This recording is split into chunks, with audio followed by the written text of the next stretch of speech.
Have you ever noticed how your coffee can taste amazing at one cafe, but just off at another? Or maybe you're just tired of scrubbing that scale buildup out of your kettle. Well, a lot of the time, the secret ingredient is the water itself.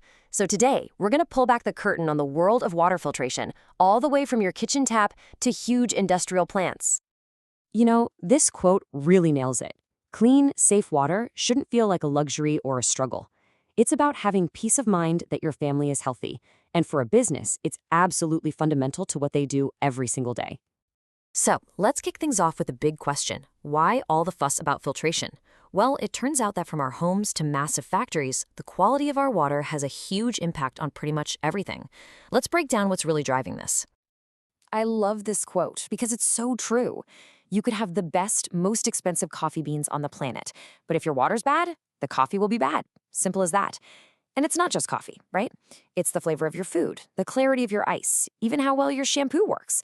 Water is like this invisible foundation for so much of our daily lives. So, what are the usual suspects we're dealing with? Maybe your tap water has that faint swimming pool smell from chlorine. Or you're just fed up with that white, crusty scale that clogs up everything. It could even be serious stuff, like corrosion eating away at expensive equipment.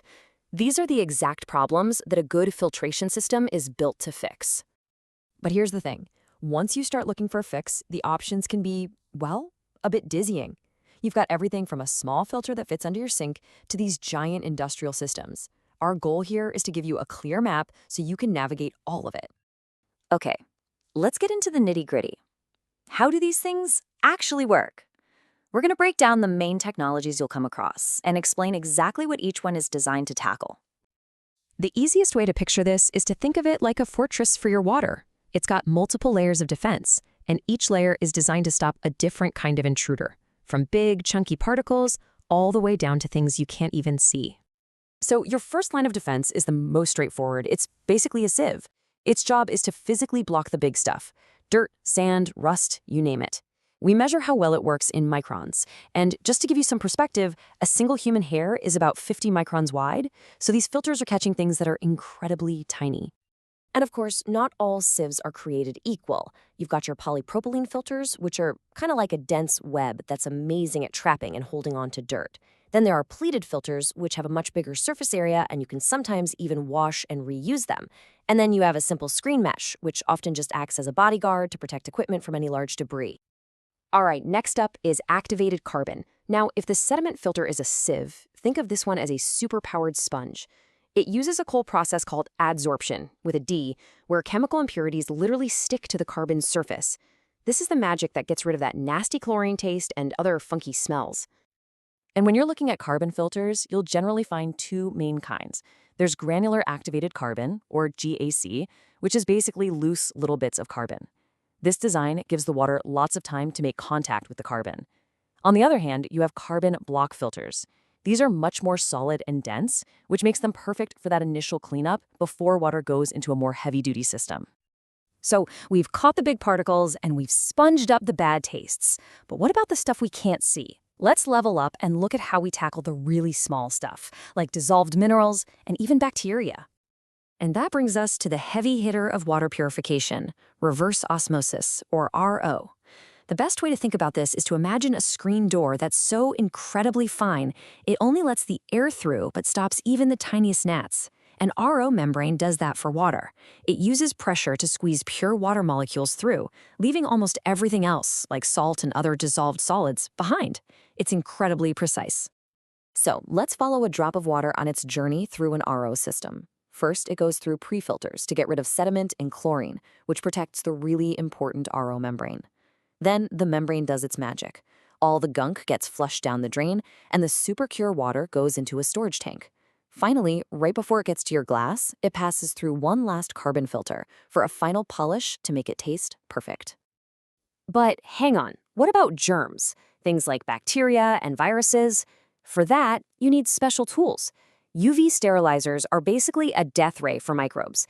They use powerful ultraviolet light to zap any living contaminants without adding any chemicals. Ceramic filters use a different tactic. They have microscopic pores so tiny that bacteria are just physically too big to get through. Okay, we've pretty much covered what you'd find in a home, but what happens when you need clean water for a whole restaurant, a hotel, or even a factory? Now we're going to scale things way up and see how these exact same ideas apply to huge operations. And yeah, the scale here is just mind-boggling. We've gone from talking about filling a glass of water to custom-built plants that can purify 500,000 liters every single hour. It's a whole different ballgame. Look, for a business, this stuff isn't just a nice to have, it's a critical investment. It's about protecting their brand, making sure that coffee in Cape Town tastes exactly the same as one in Johannesburg.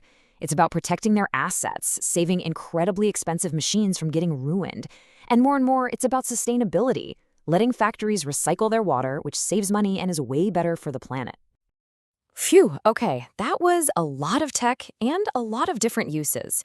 So, with all these options out there, how in the world do you figure out the right solution for you, whether it's for your home or your business? This right here is the golden rule. You cannot, and I mean cannot, solve a problem if you don't know exactly what the problem is. Everything, absolutely everything, has to start with getting your water tested. Think of these 4 things as the vital signs of your water. TDS tells you how much stuff is dissolved in it. The pH level tells you if it's acidic or alkaline. Hardness is what causes that annoying scale buildup. And alkalinity is about its ability to buffer against changes. Getting a handle on these 4 is the key to everything. So really, it's a pretty simple roadmap. Step 1, test your water so you know what you're up against. Step 2, figure out exactly what you need clean water for. Step 3, pick the right technology to solve your specific problem. And step 4, get it installed properly so it actually works the way it's supposed to. Because at the end of the day, that's what this is all about. It doesn't matter if you're making a cup of tea, taking a shower, or running a complicated factory. The goal is the same: to have clean, fresh, reliable water right where you need it, whenever you turn on the tap. So we'll leave you with this final thought. Now that you know what's possible, the next step is a little more personal. It's time to find out what's really in your water.